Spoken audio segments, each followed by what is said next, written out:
Hey everybody, welcome to another brand new episode of CPOV Autographs. I, of course, as always, am Matt, aka Stormageddon. And first off, I want to apologize if you hear my dryer in the background, which I don't know that you can, but if you can, I apologize. It's laundry day and it's got to get done. However, I just want to thank you for continuing to join us over the last week and into this week. For more Dark Knight Fortnite, we are doing 2 weeks at certainpov.com of Batman content in honor of the release of the movie, The Batman. There was a bunch of stuff last week. We've got some more stuff coming later this week. So thank you for checking it out. If you haven't checked it out or not sure where to find it, you can look up the hashtag Dark Knight Fortnite on every social media platform, or you can just go to the Certain POV website, certainpov.com, and we have a page dedicated to it with all of the Batman content your heart could desire. So go check all of that out. Today is no exception as far as Batman content goes. I am interviewing the incredible Johnny K, who is the director and writer of the fan film The Oath, which is based in the universe of the '89 Batman film. It takes place weeks before that movie kicks off, and it was so much fun to talk to Johnny about his love of Batman, love of making things, and why making The Oath was so important to him and why he's so excited about it. We go into details of the shooting and, the creation, the soundtrack, all sorts of really cool stuff, behind the scenes stuff, and all of that. So without further ado, let's get right into my incredible chat with Johnny K.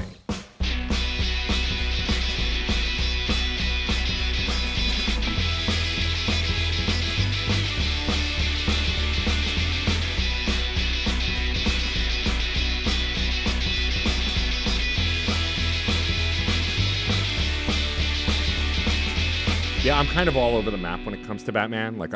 For me, the truest Batman is the animated series because, Kevin Conroy and, I grew up around the time when that animation first started. So, that's where my brain is most of the time for Batman. But that said, of course, the first movie and everything, that, all that stuff, left a huge impact. We're connected through Case, so I already know you're good people, so I'm not really worried about it. Ditto.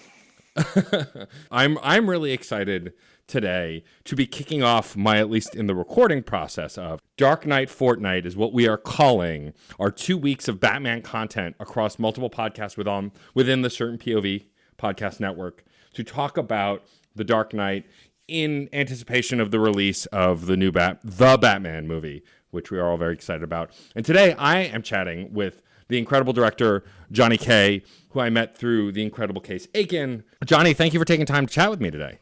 Thank you, man. If there's one thing I can talk about, it's Batman. So you got the right guy. So thanks for having me. Yeah.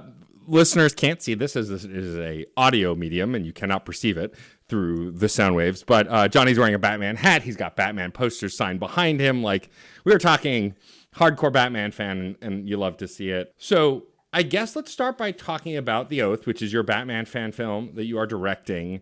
It is meant to take place shortly before the very first Michael Keaton Batman movie, and it's kind of when Batman's still in his early days. No one really knows who or what he is. And so I guess let's start by talking about how The Oath came to be. Where did this come from? Where did the idea come from? Because there's so much Batman stuff, and we'll get into that, but this is very specifically the Tim Burton, Michael Keaton Batman. Why this one, since all of the other Batmans that have come out since, you could also do this pre-version of? Right. Yeah. For me, I'm a kid of the 80s. I was absolutely the target demographic for Batman 89 when it came out. Full disclosure, I was 9 years old in June. In June of 89, I was a 9-year-old kid. And it was, not to mention it was the single biggest pop culture event that had ever happened, because it was. And folks who remember the summer of 89, know exactly what I'm talking about. You couldn't get away from this logo that I'm wearing on my head right now. You couldn't get away from the Prince songs. So, for me, why Keaton Batman? That's my nostalgia. That's my childhood. I remember, when I was a kid, just having all the toys, my little Batmobile, my Batwing, I had all my toys out, and I would watch that movie once it came out on VHS. I would watch it so often, and I would just go straight back to my room. I would get all the toys out, and I wouldn't just play, like you would with your G.I. Joes or your superpowers. I specifically remember thinking, you know what, Batman is best in the dark. And as a 9-year-old kid, or probably 10 by the time it came out on VHS, I would just kill the lights in my bedroom. I would get the flashlight out. I would light. I didn't know that I was lighting Batman, cinematically. I didn't know that I was doing that, but I know it looked pretty cool when you kill the lights in your room and hold a flashlight over your Batman toy. It looks like it should. And I specifically remember like taking pictures with like my mom's camera. And in those days, you'd have to send off the film and wait 30 days for it to come back. And when the pictures would come back, they would never look as good as what I saw in my camera. Right. So, I mean, for me, my love of Batman 89 goes all the way back to the beginning. And who can I blame for the oath? I will blame my buddy Guillermo Mejia. He is a costumer here in the DC area where we live. And he, I guess a couple years ago, decided to buy a Keaton, screen accurate Michael Keaton Batman costume. Amazing. And I'm a photographer in a previous life. And as soon as I saw pictures of this costume on Facebook, I hit him up. I said, you got to come over for a photo shoot, because guess what I'm going to do, Matt? I'm going to get him in a room. I'm going to turn the lights off and I'm going to put a light over his head. And I'm going to do the exact same thing I did when I was a 9-year-old kid. But now my Batman is 6 foot tall. And, it was all carefully orchestrated from the beginning. And anyway, of course, he was up for it. Got him over here. We did a little photo shoot out in the garage. And I literally did exactly that. And I just started messing with the suit. And it occurred to me pretty early on in that photo shoot, Batman it's kind of like the shark in Jaws. Like the less you see of him or the more you kind of just get hints that he's there, the cooler it is, because it's such a more of a mystique thing. And sure. I started noticing, if you just edge light him really heavy, because it's an iconic silhouette. So you light up the edges, show off the ears, and all these things started popping out of that photo shoot. And I mean, 30 minutes in, I'm like, okay, I want to see how this, moves. I want to see how these pictures move, motion pictures. And right after that, I'm like, I need to write a story. And it was specifically going to be in the Keaton era. And once the story and screenwriting process kind of came out of that, the story landed squarely like 1 week before the events of Batman 89. There's so many nuggets in that movie, story-wise, you could dig into. Like there's, the death of Johnny Gobbs was alluded to in the first scene. He got ripped and took a walk off a roof. And as a storyteller, I'm like, what the hell happened to Johnny Gobbs? Like, I want to know, and in my mind, I'm sure the comics have tackled it in 30 years, but in my mind, I'm like, I want to see some of these events and kind of get a different look at that world. So it really started with the photo shoot. And next thing you know, we ended up shooting it, and now we're in post, and it's been a long road, but it's been a blast. That's so cool. It's funny you talk about playing with your action figures, and like I always feel like no matter who you are, how you grew up, if you played with action figures, gender notwithstanding, race notwithstanding, like any and all people who played with action figures of any kind, or just figures and dolls of any kind, let's like even make it broader. I feel like everyone had their own original thing they did that they feel like no one else did. And the more you talk about it, the more you find, oh, I wasn't the only absolutely insane person who did this with my toys. Like for me, and also it leads you to, like, you connected it to your actual, life as a photographer and now as a director and writer. I used to take, it didn't matter what kind of toy it was, whether it was Batman or Mighty Max or Ninja Turtles, but I would create like a rock band out of like 4 or 5 characters, whichever action figure characters, and then like they'd play a concert and I'd play some music, and like I would try and record it, and of course it never sounded as good as you thought it did. And now like I produce a ton of podcasts, I record a ton of podcasts. It's just funny to me the insight into your soul that childhood play can provide. Right. Like it's just wild to me. And like it happens the more I talk to people who played in any way, whether I used to call what we call LARPing now in live action role play, I called playing big, when we would be the characters growing up. And like I'd never in a million years imagined that in my adult life I would be able to cosplay as some characters that I loved as a kid, or like I would be able to create these kinds of stories. Like it's endlessly fun to me to make those connections. I want to talk a little bit about the costuming since you brought it up, and then move on to maybe the story, the broad synopsis of the Oath. But like the costume is just so good. Like I've seen the photos on the site. Like it just looks like a step right out of the movies. But even you show like other costumes, like the police uniforms, the batarangs. Like, was it really important for you to guys to get this as accurate as you could to that Batman, since you are projecting a very specific era? Within reason. So I'll be careful with that answer, because the first thing diehard Batman fans will notice when they watch The Oath is that the suit that Batman is wearing is a Batman Returns suit from 1992. And I mean, you know how fans are. I'm already bracing Yeah. myself for you don't know what you're talking about. You got him in the wrong suit. But, I've got an in-universe answer to that, which is Bruce Wayne, he could afford multiple suits for multiple different purposes, right? I think maybe Right. he had an armored suit laying around in '89 that he might not have worn until '92. Like, that's my in-universe answer. My filmmaker answer is like, hey man, when your buddy has a Batman suit, like you film with the Batman suit. Right. I'm not going to go spend another grand on an '89 Batman suit when the '92 suit looks fantastic. But Sure. yeah, it's that suit. We'll start with it. It was made by a company in Colombia called The Cave Creature Workshop, and it's super heavy. I've never worn it. Obviously, it's only ever been on Guillermo, but I've heard from him quite frequently how heavy it is. And we knew one of the things pretty early on, like we actually faced a lot of the same challenges that Keaton faced back in the original productions. I mean, number one, and we learned this during the first photo shoot, Guillermo can't turn his head at all. So Right, so we've got the Keaton turn where it's the entire upper body. To turn your head, you must bend at the waist or turn at the waist. And we knew that was going to be a thing. And obviously there are, a couple fight scenes in the movie, perhaps, and you have to take into account, all right, how long does the cape need to be for the fight scene? Because the last thing you want to happen is another actor or stunt guy or whoever to step on that cape. Right. So maybe we trim the cape so it's impossible to step on it. And, I won't go into detail about the Batmobile. I got a couple things up my sleeve for that. But I will say in '89, they had a special cape that Keaton would wear just when he was in the Batmobile. I mean, they had, obviously it's a Hollywood budget. They probably had 40 different capes. So, Right. But on our little, small scale version of Batman, we kind of ran into all those exact same issues, just on a much smaller scale.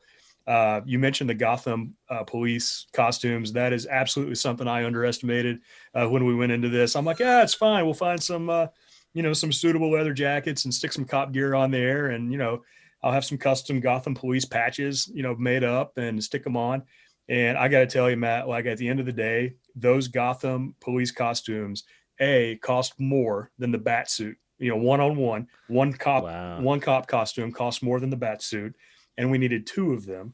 And they ended up being absolutely the most difficult thing to put together because the suit came pre-made. It was provided by a vendor. Those Gotham cop costumes had to be fabricated. We did go with off-the-shelf leather that we had shipped from the UK. It was the closest match I could find to '89. And then as I was thinking, they filmed Batman '89 in the UK. So in my mind, I'm like, I wonder if we track down the same coats from the same supplier 30 years later. But it's, very much, if you study the Gotham cop costumes from '89, it's really got a German feel to it, kind of a submariner or naval pea coat. It's all leather, Sam Brown straps, a bunch of leather, a bunch of different hardware, and the 8-point old school, cop hat. And we just pieced all those things together and super happy with the result. We went through a couple different versions of jackets, and the first couple that showed up were a little more on the pleather side. And I took a look at it and I'm like, you can't replace the look of leather, on film. So there's going to be no pleather in my Batman movie. So it was a lot of work though, but I'm happy with the result. That's awesome. I mean, it's funny, you don't always think about that. And of course, like most superhero movies now have these gigantic budgets. Like back when Batman '89 was happening, and even the Superman movies before it, like these costumes had to look really good, not only on the actors, but they had to have different versions, and it couldn't have been cheap because no one was making anything like that now. Whereas you have to assume, like, especially with a lot of the Marvel movies, the costumes have been more functional, which makes total sense. Not the flight suits like in the early X-Men movies, but like, comic accurate to a degree. But like, also there's a business for that now. I'm sure there are tons of companies that make that. And also just how big cosplay has become, both by people making stuff at home and 3D printing, as well as stuff you can buy online. I just feel like now it must be so much easier than back then when they're making that bat suit from scratch, not having any idea how to make something like that. And like, we're lucky it looked as good as it did. I recently rewatched the Raimi Spider-Man trilogy. I was in the mood after seeing No Way Home, and like, man, that first Spider-Man suit could have looked so much worse than it did. It looks really good. It's not my favorite on-screen Spider-Man suit, but like, considering what they were trying to do at the time, Like, it's just astonishing to me. And I love, like, the close-up photos you show of the costuming stuff that you guys have on the Indiegogo. Like, it looks great. And so that it's really cool to see. I would love for you to tell folks a little bit about, like, exactly what like, without giving up the ghost, of course, the narrative of this tribute to the 89 Batman. You said it does take place a week before the movie happens. Can you give a little bit about the plot summary without, giving away everything? Yeah, I can go a little bit. First thing I'll say, we've not covered it yet. It is a short film, Yes. which I'm very happy about. If this was a feature, I would be broke. I would be completely in financial ruin. I would probably not have many friends left. So that's why it's not a feature. But yeah, it is a short film, and it's going to end up on YouTube when all is said and done. Obviously, I don't own the IP to Batman. The world might be cooler if I did, but because I'm not tangling with Warner Brothers, obviously it's going to YouTube and will be there for free. That's its final resting place. But yeah, plot-wise, set a week before Batman 89. And one of the goals, I've kind of alluded to it before, to me, there was something about Batman not necessarily being on the pedestal and in the spotlight. I like the idea of Batman as the shark in Jaws, where you can kind of feel his presence. And when I started having those thoughts, my mind kind of naturally gravitated toward, what if we were looking at Batman through the eyes of somebody else? And typically in the comics, and even some of the films, you're looking at Batman through the eyes of the villain, and it's typically a super villain. It's going to be Penguin or Riddler or whoever. And I knew that that's not my taste. That's not my style. Right. And by the way, those stories have been told. Right. There's plenty of that out there.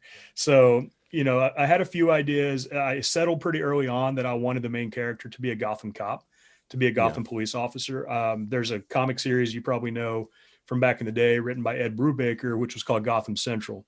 And it's a fantastic, I think actually that comic series ended up leading to the show that became Gotham on Fox. But I love the idea of viewing Batman and viewing Gotham City through the eyes of a Gotham police officer. And I won't throw all my ideas out there because I want to make some more of these if I can. But that idea of making it from a cop's point of view really interested me from the beginning. And the story kind of developed from there. So what I can tell you about the story is it is from a cop's viewpoint. It is very much a street level story. I kind of wanted to look at what's going on in the back alleys of Gotham, kind of the seedy underbelly, the stuff we didn't see in 89. I don't want to go too much further than that. I will say there is a character in the story that I'm pretty proud of who plays a lieutenant to Carl Grissom. If you remember, Carl Grissom was played by Jack Palance in 89.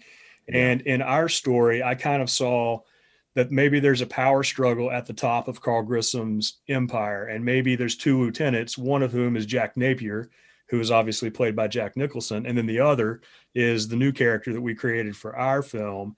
And I like the idea of there being a little power struggle. They know, Carl Grissom's not going to be around forever, and who's going to take his throne once he goes. And again, this was set a week before 89. So there was no Joker. There was only Jack Napier.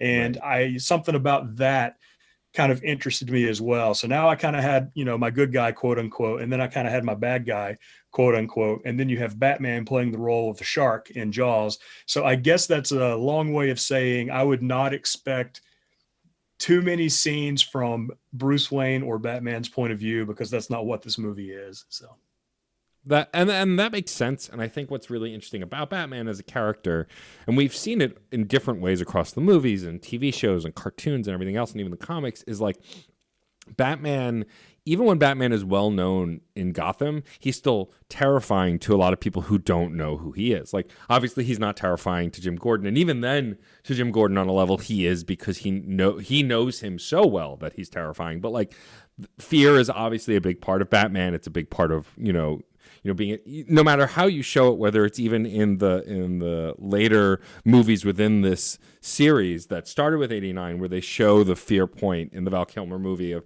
how he became Batman. He was attacked by bats and he was afraid of them, and that's why. And like, that story has even changed over the years of Batman's relationship to bats and why he chose the bat.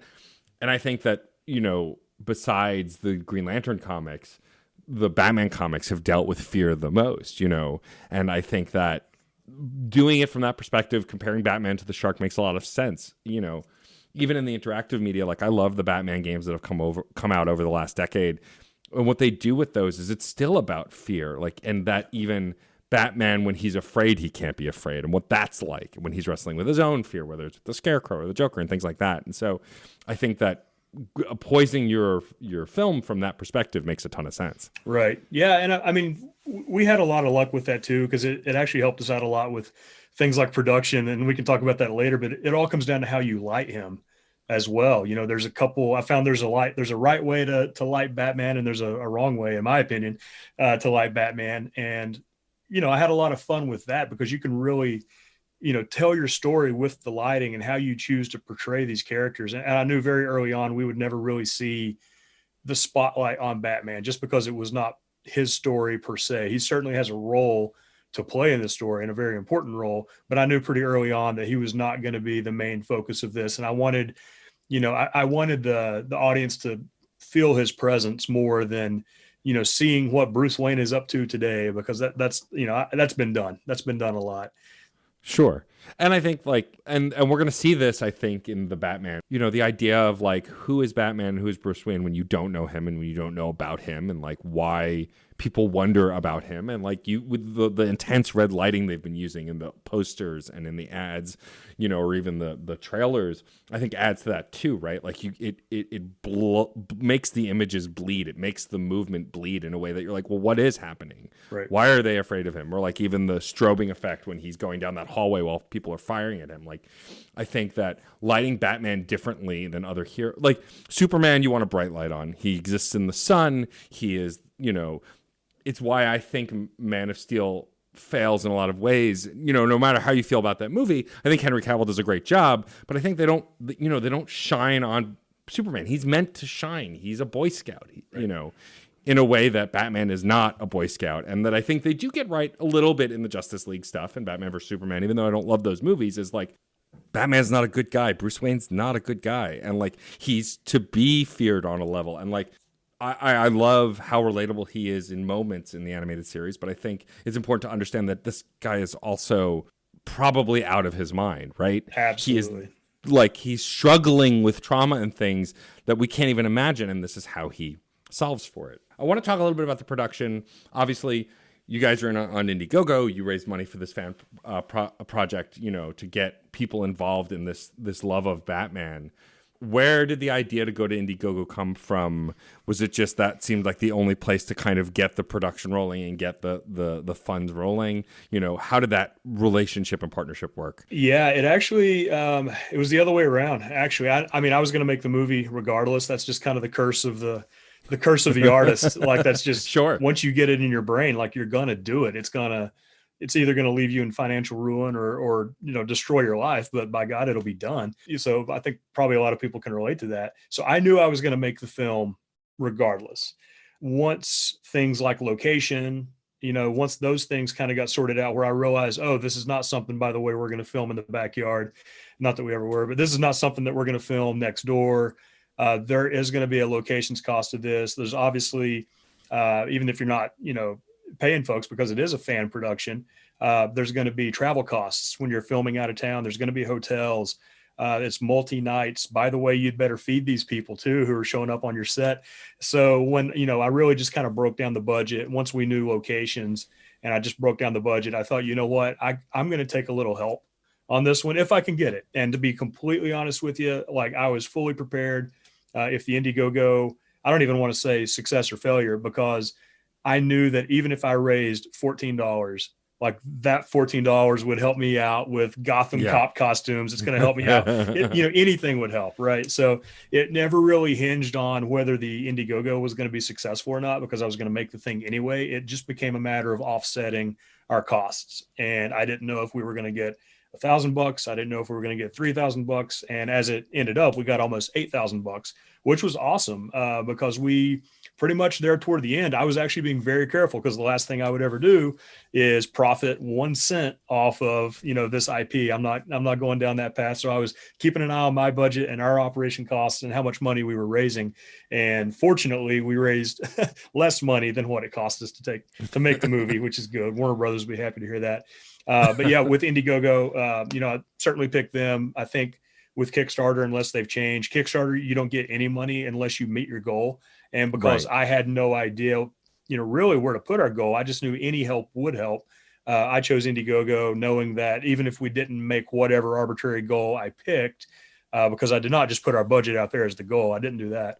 But, with Indiegogo, you get to keep however much you raise, whether you meet your goal or not. And we actually, at the end of the day, we almost tripled our goal, which is pretty great. That's awesome. That's really cool. Turns out people like Batman. Who knew? Right? They do. And I got to give some shout outs. It actually really exceeded my expectations. We had several co-producers jumped in. Your good friend Case Aiken is one of those co-producers who jumped in, which was awesome. My buddy Carlos in Santiago, Chile, at the bottom of the world, he chipped in as a co-producer as well. My buddy Fred Pogue, who's out in Hollywood, he jumped in as an executive producer. So it always comes down to not just the strangers and the general public, but it really does come down to like your core group of friends, who have your back and they believe in the project. They want to see it succeed. So I got to give some shout outs there. And we had a couple other folks too that I did not name that absolutely went in above and beyond. And I just wanted to mention that we absolutely appreciate that.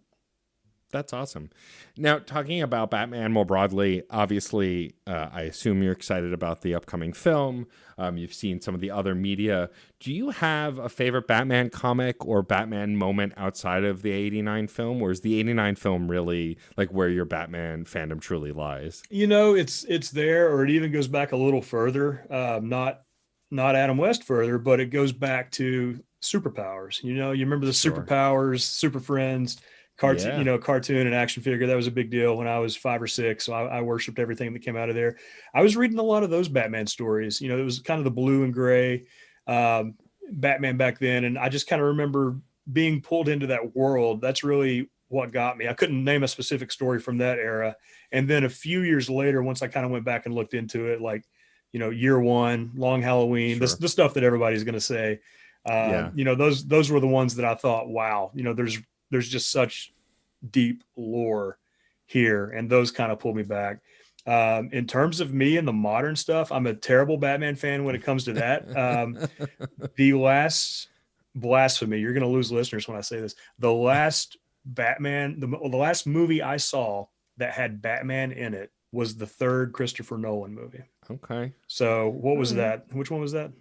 That was The Dark Knight Rises. That's the last movie I have seen that had Batman in it. So I've not seen Justice League. I've not seen any of the others. Did not see, any of that. And in terms of the trailer you're talking about for the new one, I don't know, something happened in Hollywood a few years ago where I feel like they almost give you the entire movie in the trailer. You're not wrong, yeah. And Star Wars burned me on that. Some of the kind of episode, 7, 8, and 9, some of those trailers start I'm going to go see the thing regardless. I don't have to watch the trailer. I'm going to be there to watch it. So something kind of clicked in my brain that I really kind of tuned out of watching trailers. If it's a movie I know I'm probably going to go see anyway, I won't even look at it. So I've actually not seen the trailer for the new Batman film. I have seen the poster, so I know what you're talking about with the red and all that. Yeah. I've seen some of the stills, but yeah, maybe you should revoke my Batman fan card because I'm not into the modern stuff.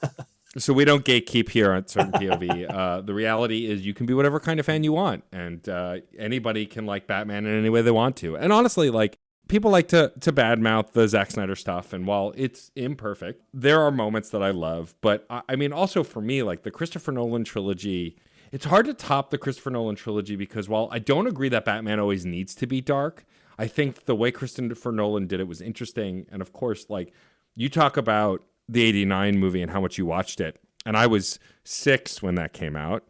So only a little bit younger than you.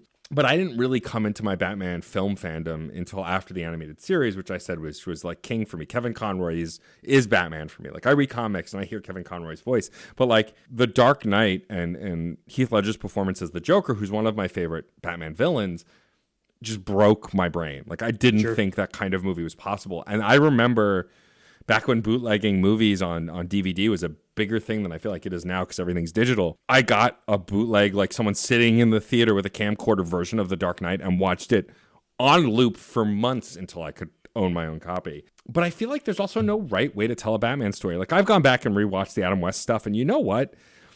I mean, people like to make fun of it, and of course it's goofy, but all those old Batman comics were also really goofy. My friend Patrick Willems on Twitter likes to remind people that there's a comic where Batman pulls off a mask that he was wearing over his cowl, of a person's face. So, we got to take it all with a grain of salt. But like, I think still to this day, Adam West is one of the best Bruce Waynes we ever got. He's just so good at like the dry wit and the charm, and he's an attractive man. Like, it's just, I think he, you know, a lot of people like to make fun of his you know, the Bat-Watusi and all of that stuff. But the reality is that character was pretty goofy before then. And like, Cesar Romero's Joker, like just painting over his mustache is so iconic. And like I've seen Cesar Romero without the makeup, but I can't, it's hard to picture him without it because he's just so iconic as the Joker. And so I think there and I get the, you know, living in internet culture and with Twitter and with social media, it's very easy to be like, yeah, I guess take my fan card away. Like, I'm not a real fan, you know, because there's always backlash. Like, people want to, like, it's why you're talking about Star Wars before. I've disengaged from the Star Wars fandom. I still love Star Wars, but I never talk about it online because everyone wants to argue with you about it. Like, Book of Boba Fett to me was a perfect series. Now, that's also because I've had 10 different Boba Fett action figures since I was a kid. Since I was 4 years old, he's been one of my favorite characters in science fiction, knowing nothing about him other than he had a backpack and a missile launcher and a flamethrower. And so, like, that show was going to be perfect for me no matter what. But I'm not going to go online and talk about it because people are going to be like, well, this wasn't right, and why was the whole episode about the Mandalorian? It's just people want to pick fights online. Right. Going back to talking about Batman and more specifically The Oath, what was the most surprising thing about making this film? Like, you had some expectations about cost and about shooting and about what you wanted and treating him like the shark in Jaws. But was there something that while you were making this, you're like, wow, I really didn't expect this, or wow, I was really surprised by this thing that happened during the creation of this? That's a really good question. I think the first thing that comes to mind is I was actually at the end, we shot 3 nights back to back to back, and it's all night exterior stuff. Of course. Yeah, sure. Because that's what you have to do for a Batman movie. And, you know, nothing on a soundstage, nothing in a studio. It was all outside in the alleyways. And we actually, you know, we swept out the real trash and broken glass and needles that were there to replace them with our own trash and broken glass and clean trash. I think what hit me at the end of that third night, and probably not until the fourth morning, was I was actually surprised at how smoothly everything went. And that's not something you're going to hear very often from, you know, anybody who's ever had anything to do with movies, because it's always something pops up that you don't expect. And, you know, and the thing we did not expect, we knew our first night there was like a 10% chance of rain. And then once we wrapped at the end of the night, we knew that bumped up to like a 40% chance of rain. So no problem, you know, 10% while we're shooting. And once we wrap, a 40% in the middle of the night, 3 a.m, no problem. Well, guess what happened at about 10:30 at night? Just rain. Oh, it poured down. I mean, it absolutely poured down. And, you know, the equipment and the lights, and, you know, you can cover stuff in plastic and have a plan, but we were feeling pretty confident we were going to stay dry that night. And it just absolutely opened up on us.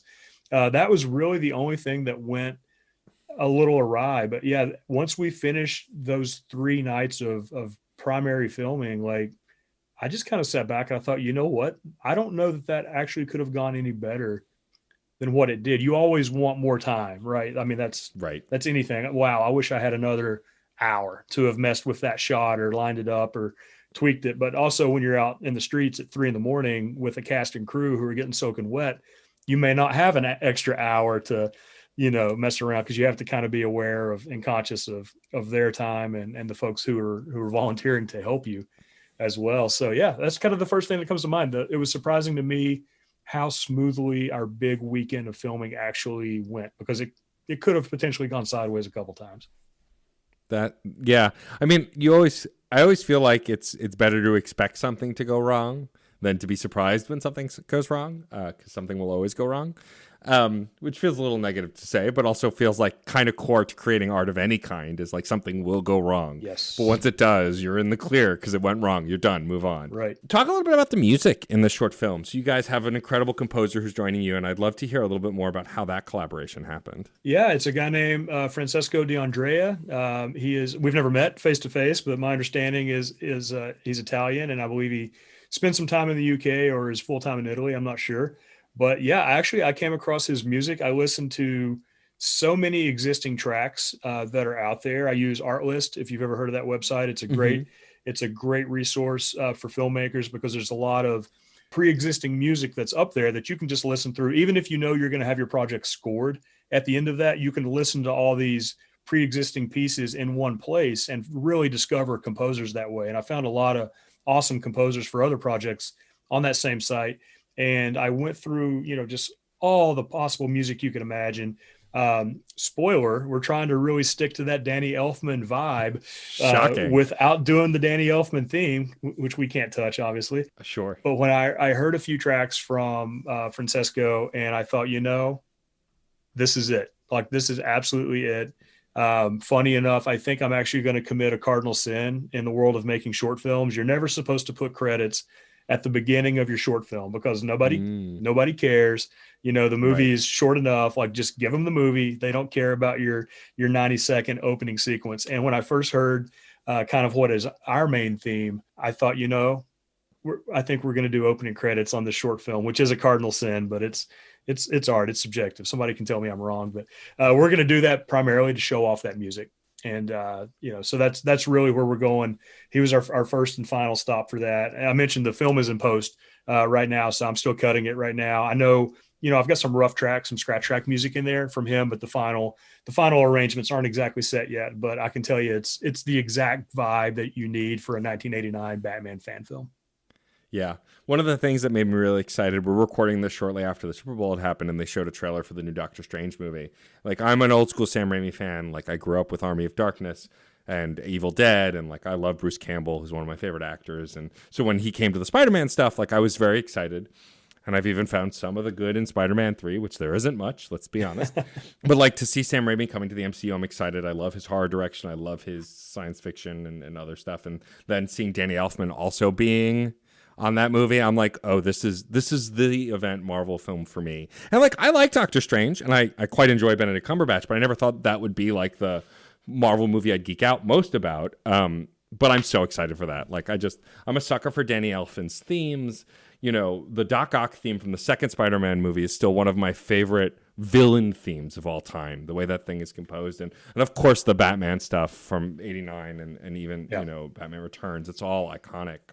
Music was different back then, right? You had these iconic marches. I mean, and I'm not just talking Danny, like, all the John Williams stuff, Raiders of the Lost Ark, Star Wars, you just had these Superman, you just had these iconic marches in many cases. And I think that's kind of a lost art, like you can't, like the Chris Nolan film, ask me to hum the Batman theme from the 3 Chris Nolan films. Like I got nothing. And I love Hans Zimmer, absolutely love Hans Zimmer. I can hum Gladiator, but I can't hum anything from, the Nolan trilogy. But I think that's kind of a lost art, is that big, and it's fitting for the larger than life characters like Indiana Jones and Batman. And I think it's a lost art. Yeah, no, I agree. I feel like the Avengers stuff and the early MCU movies did it, the Alan Silvestri Avengers theme, which you heard over and over in the Captain America stuff too. I think Alan Silvestri did the Captain America theme too. Like, that stuff I can hear in my head, but as we've gone on, I feel like there's a lot less of it. Yeah. I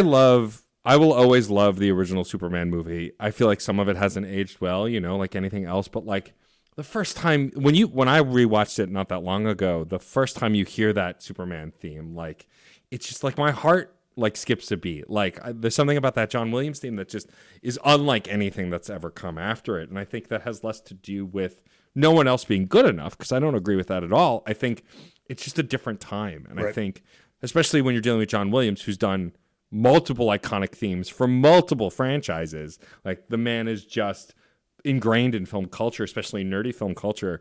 I just think unless you're hiring a John Williams, you're not going to have that. That's just how it kind of goes. Right. Speaking of iconic themes, you are working on some other projects besides this incredible Batman film. It is no secret that our mutual friend Case Aiken is a Star Trek nerd, and we here at Certain POV are as well. And so you were involved in Farragut Forward and the Star Trek fan film projects that are happening. And so I'd love for you to talk a little bit about how you got involved with that. Are you yourself a big Star Trek nerd as well? I am. It's like Batman. I'm a big nerd, but I'm only a nerd about a specific period of time. So like my Star Trek fandom starts at like Wrath of Khan. Because we won't talk about motion picture, but I never had a lot to do with the 60s show. I was already, too old for that when I saw it. So when I first saw that, to me, it seemed a little campy and, Just wasn't Sure. my thing when I first saw the 60s Trek. Love the characters. Love the 80s movie era. So Wrath of Khan all the way through Undiscovered Country, which is my favorite. Some great films. And I love that era of Star Trek. Love Next Generation, love Deep Space Nine. I love Enterprise. Not a lot of people like Enterprise. I love it. It just, to me, it was that kind of the great unknown. We're just getting Yeah, yeah. started, and it's space is a blank canvas, and we don't know. You're just out there by yourself. And I love. There's some things Enterprise got wrong, but I think they really got that tonality right. And love that. So yeah, fast forward, John Broughton and I. John Broughton is the executive producer from Farragut Films. Has been making Star Trek fan films since about 2005. And he took about a 5-year break and then got back into it with the project that we're working on now. But you're talking about a guy that has a long history of making Star Trek fan films, and I was never really aware of the fan film scene. And I actually said pretty recently that I had no interest in ever directing or shooting fan films. And now I've shot 2 of them in the last 3 months, 6 months. So yeah, John and I were friends. His son, Xavier, actually co-starred in a short film I made a couple years ago called Red Eagle One. The trailer is out. The actual film itself, I'm taking a little more time with, so the film is not out yet. But John's son was in there, and John and I just kind of kept in touch over the years. And John was also always around our premiere parties for movies. And, we shot a couple things together. And last summer of 21, he handed me a script and said, "Hey, by the way, I want to get back into Star Trek fan films. Here's a 3-minute script, and it's set in the movie era of Star Trek, like the Wrath of Khan era, with the monster maroon uniforms and the Klingon, like the iconic Klingons." And he said, "I want you to take a look at this script." And I looked at it, and it was only a 3-minute piece. Like if it was a 40-minute episode, I would have just said no, because I had an absolutely full plate. But it was a 3-minute. We ended up calling it a prologue, just to kind of set the story, set the stage. And I read it. And as soon as I read it, I thought, I can picture this in the movie era of Star Trek. Like, I know exactly what this looks like in my brain. If I agreed to shoot this, I can visualize this exactly how I would do it. So I committed to John. I said, "You know what? I'm in. I want to shoot this, and I want to film it, and let's do it." So he brought me in to direct and shoot that. We shot the 3-minute prologue in October of 21. It actually just hit YouTube early February, like Hmm. February 1st, maybe the last week of January. So it's just been up a few weeks, and it's up, and it's called Farragut Forward. And it's really John's original characters from the Farragut film, Starship Farragut universe. It's their first jump into the movie era of Star Trek. So no more 60s primary colors.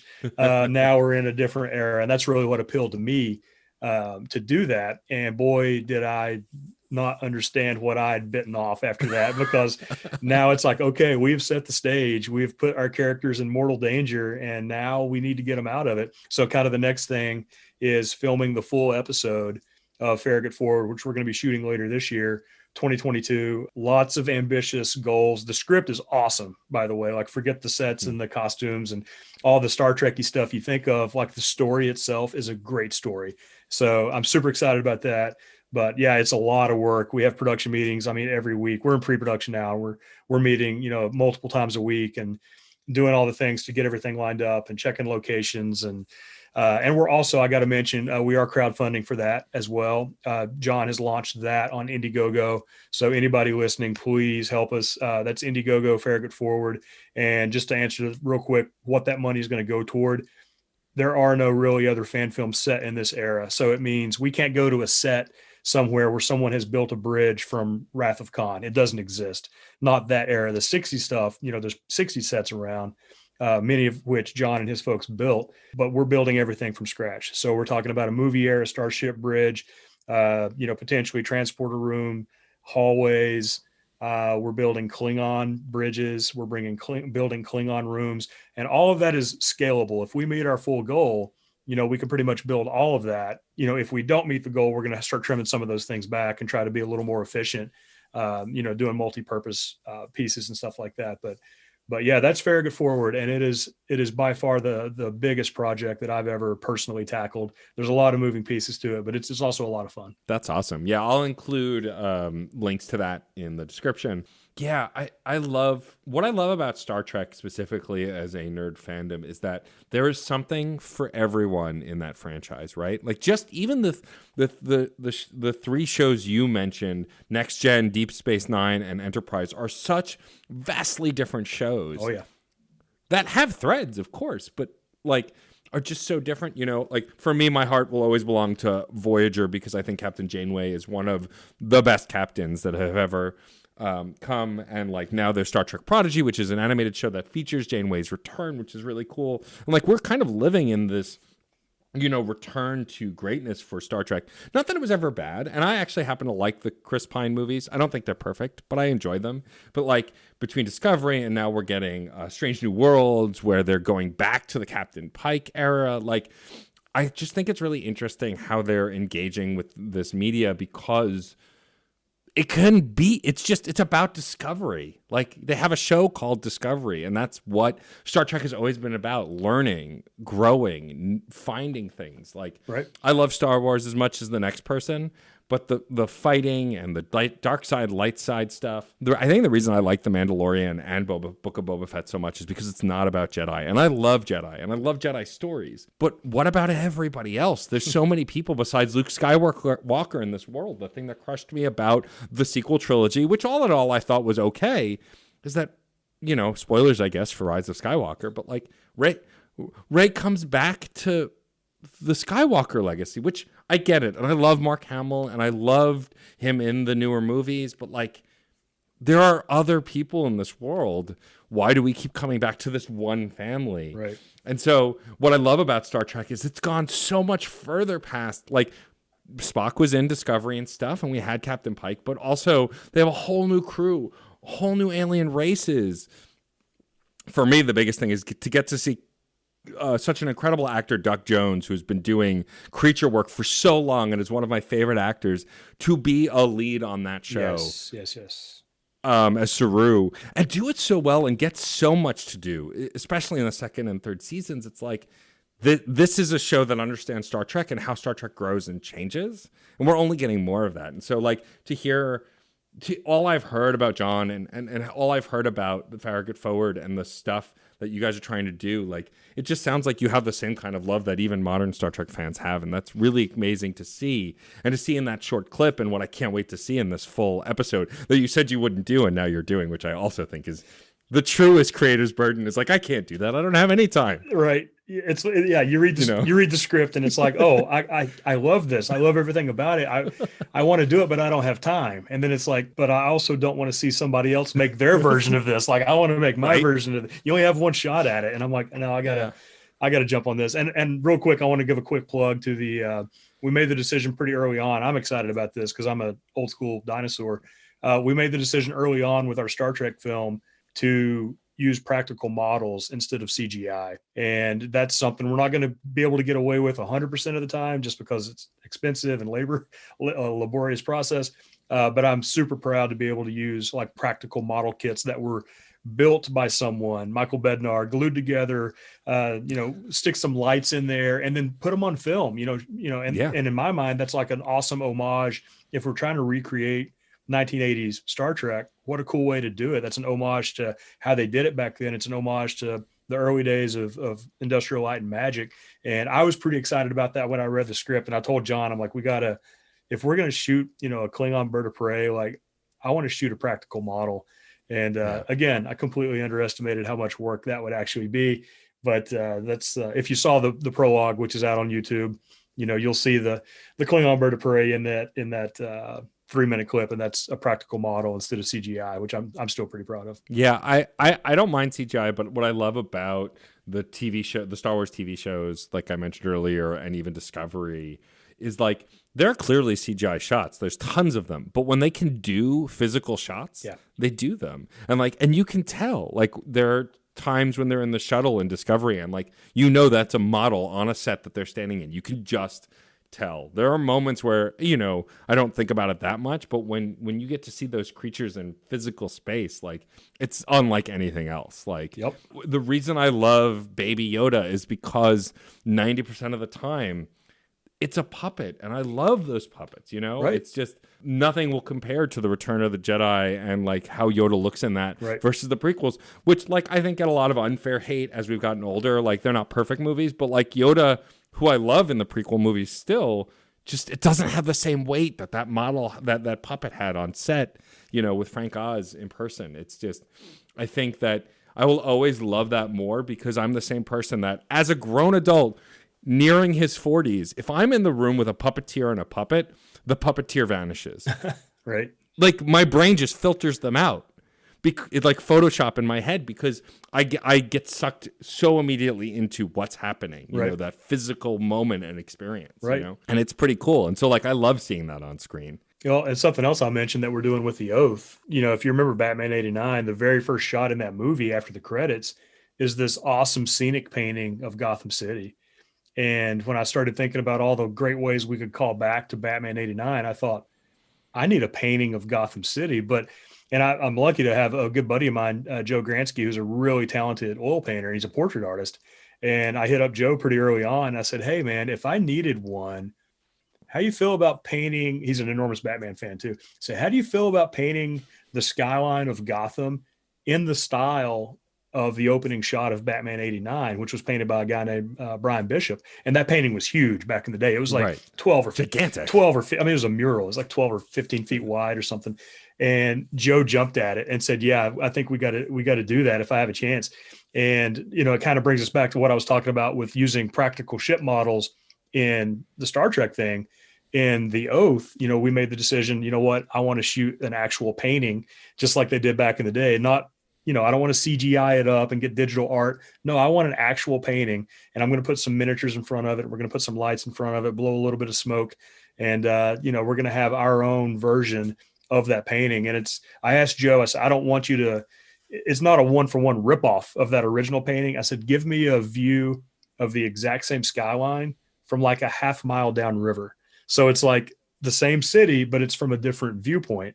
And that's also, it's a perfect parallel for what our story is. It's the same view from a different viewpoint, so I'm pretty proud of that. I'm looking forward to, we've done a couple of test shots with a test painting, a test piece that we did just for color checks and light checks. And he's now moving on to the larger final piece, which I did not put up as a perk for Indiegogo, by the way, because I'm keeping it for myself. It's going on my wall. Of course. There you go. That's pretty cool. I love that. I loved how movies, especially back then, would film scenes with paintings or with, photographs, like to fill that gap when we didn't have special effects like we have now.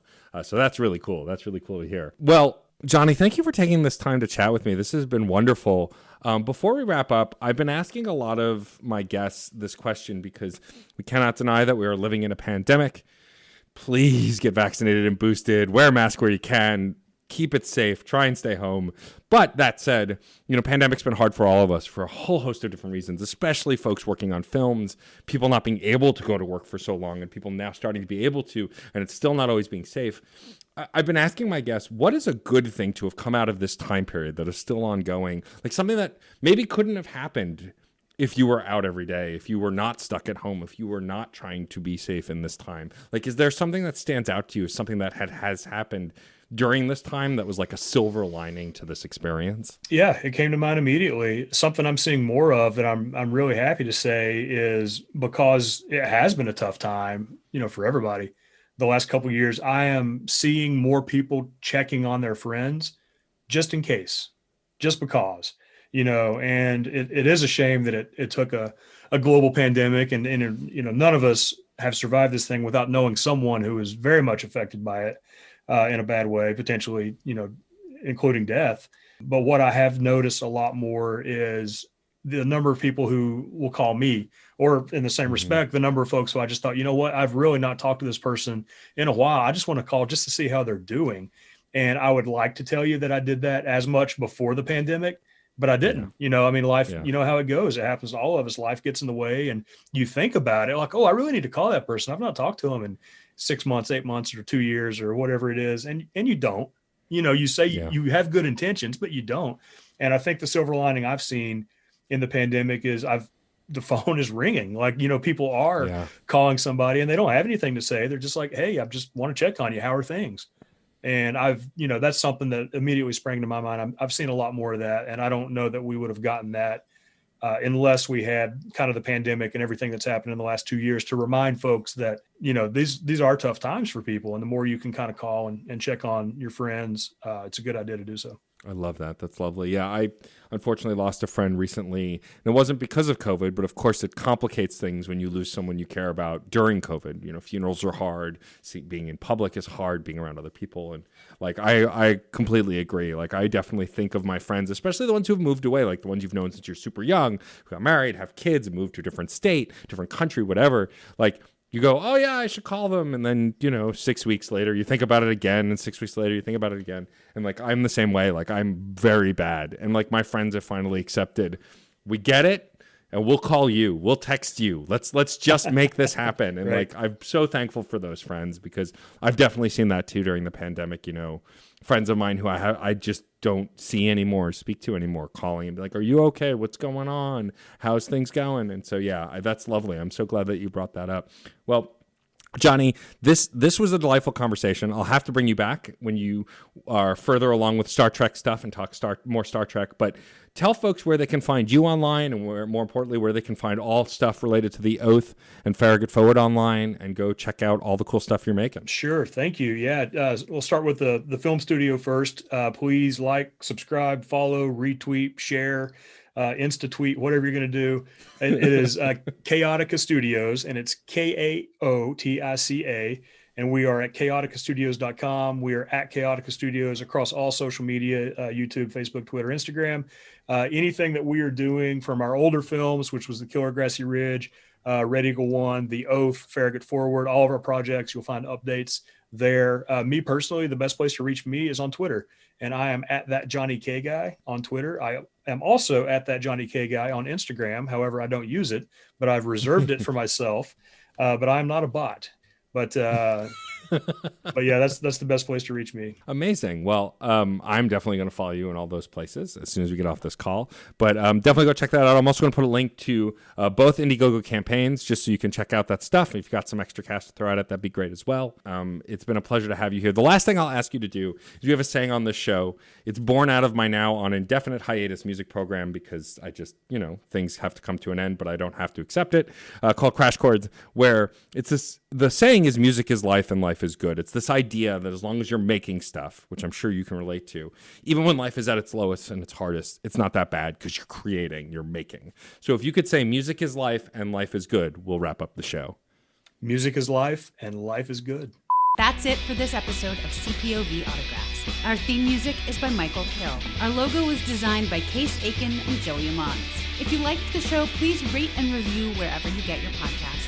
It's a great way to help us reach more listeners. Questions, comments, or guest recommendations? Email mr.nat.storm@gmail.com or hit us up on Twitter at CPOV Autographs. Thank you so much for listening.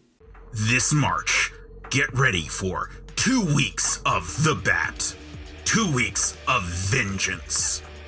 2 weeks of The Dark Knight Fortnite.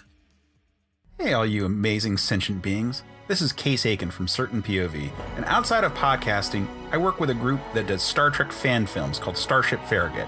For 15 years, we've been doing material inspired by the original Star Trek series, but now we're moving on to the movie era with our latest production, Farragut Forward. And that means new sets, new props, and we're gonna have to make those monster maroon uniforms. So we have a crowdfunder running right now. Backers can get access to our soundtracks, have their names show up on screen as part of a duty roster, or even get a walk-on role. Our hope is that this is just the beginning, and that the assets we create with the money we raise will go towards future productions, including possibly a sequel that may just be written by a certain scruffy, nerf-hurting Man of Steel who'll take another pass at it. Wink, wink. To back the production, go to Indiegogo and look up Farragut Forward, or find us on Twitter at Farragut1921. And hey, while you're at it, check out the 3-minute prologue we put together to show what we can do. But in the meantime, live long and prosper. CPOV. CertainPOV.com.